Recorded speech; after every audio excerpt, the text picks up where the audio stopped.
రాము ప్రతి నెల 5,000 రూపాయలు గోల్డ్‌లో ఇన్వెస్ట్ చేస్తూ 20 సంవత్సరాల పాటు తన పెట్టుబడి ప్రయాణాన్ని కొనసాగించాడు. 20 సంవత్సరాల తర్వాత రాము పెట్టుబడి మొత్తం 12 లక్షలు అయింది.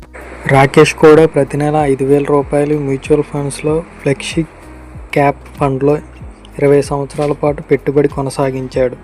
20 సంవత్సరాల తర్వాత రాకేష్ పెట్టుబడి కూడా 12 లక్షలు అయింది.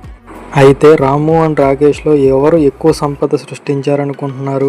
మీరు రాము ఎక్కువ సంపద సృష్టించాడు అనుకుంటారు, ఎందుకంటే ఇప్పుడు గోల్డ్ ధర బాగా పెరిగింది కనుక. అయితే ఇప్పుడు రియాలిటీ చూద్దాం. గోల్డ్లో ఇప్పటి వరకు 7% వార్షిక రాబడి మాత్రమే వచ్చింది. అంటే రాము 12 లక్షలు, ఇప్పుడు 20,37,000 అయ్యాయి. కానీ రాకేష్ మ్యూచువల్ ఫండ్స్ వల్ల 12% వార్షిక రాబడితో 49,95,000 సంపద సృష్టించాడు.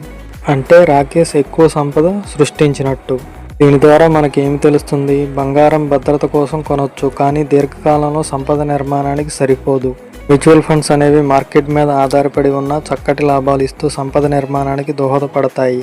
ఇప్పుడే మ్యూచువల్ ఫండ్స్లో పెట్టుబడి మొదలు పెట్టండి, ఎందుకంటే మన ఆలస్యం చేసిన ప్రతిరోజు సంపదపై ప్రభావం చూపుతుంది. అండ్ మరిన్ని విషయాల కోసం మా ఛానల్ను లైక్, సబ్స్క్రైబ్ చేయండి. మీ ఫ్రెండ్స్ అండ్ ఫ్యామిలీ మెంబర్స్తో షేర్ చేయండి.